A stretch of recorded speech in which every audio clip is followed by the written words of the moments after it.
پھر یہاں سوال ایک یہ بھی کیا جا رہا ہے کہ مرحوم والدین کے لیے، سب سے پہلے یہ مرحوم والد، یہ مرحوم فلاں کہنا، اسی کے بارے میں بتا دوں کہ کسی بھی فوت شدہ آدمی کو صرف مرحوم کہہ دینا یہ کافی نہیں ہے۔ یہ بالکل غلط بات ہوتی ہے کہ مرحوم کا مطلب یہ کہ ایسا آدمی جس پر رحم کر دیا گیا۔ آپ کو کیا معلوم کہ ان پر رحم کر دیا گیا؟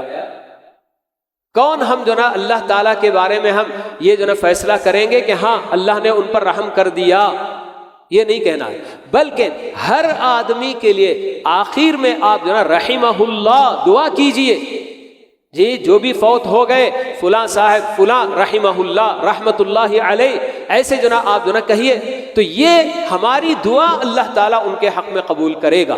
تو شیطان اس طرح سے ہم لوگوں کو ایک غلط راستے پہ ڈال دیتا ہے کہ ہماری دعا اس کو نہ پہنچے اور ہم اپنی جگہ پر بس مرحوم مرحوم کہتے ویسے ہی رہ جائیں۔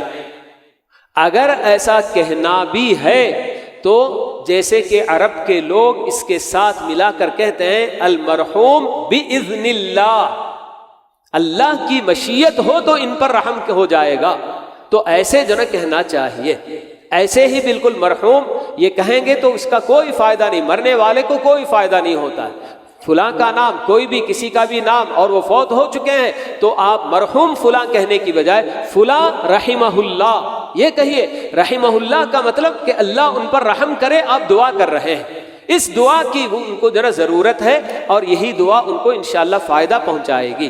تو اب یہ ان کا سوال ہے کہ اس طرح سے والدین فوت ہو چکے ہیں تو کیا ان کے لیے قرآن پڑھ کر بخشنا جائز ہے؟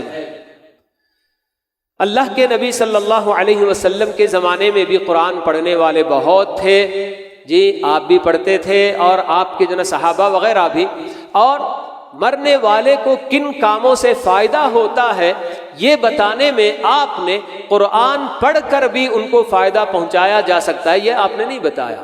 اگرچہ کہ بعض علماء یہ کہتے ہیں کہ کوئی بھی نیک عمل بندہ کر کے اسے اپنے کسی بھی فوت شدہ رشتہ دار کو ہدیہ کرنا چاہے کر سکتا ہے، لیکن پھر بھی وہ یہی کہتے ہیں کہ ہر عمل کا خود کرنے والا زیادہ محتاج ہے، اسے اپنے لیے اس کی حفاظت کرنی ہے، لیکن پھر بھی اگر کوئی کسی اور کو ہدیہ کیا تو پہنچے گا۔ لیکن بہت سارے علماء یہی کہتے ہیں کہ جو اللہ کے نبی صلی اللہ علیہ وسلم سے دلیلوں کی بنیاد پر ثابت ہے، جیسے دعا کرنا، خاص آپ نے یہی بتایا ہر مرنے والے کے حق میں دعا کرنا یہ ان کے لیے سب سے زیادہ فائدہ مند ہے۔ او ولد صالح یدعو لہ، آپ نے یہی بتایا کہ مرنے کے بعد آدمی کو جن چیزوں سے فائدہ ہوتا ہے اس میں سے ایک یہ کہ وہ اپنے پیچھے نیک اولاد چھوڑ جائے جو اس کے حق میں دعا کرے گی۔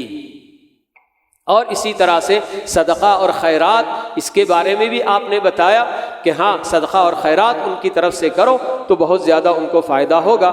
تو ایسے کام تو کیے جا سکتے ہیں، باقی اور دوسرے کاموں کے لیے ہمارے پاس کوئی دلیل نہیں پائی جاتی۔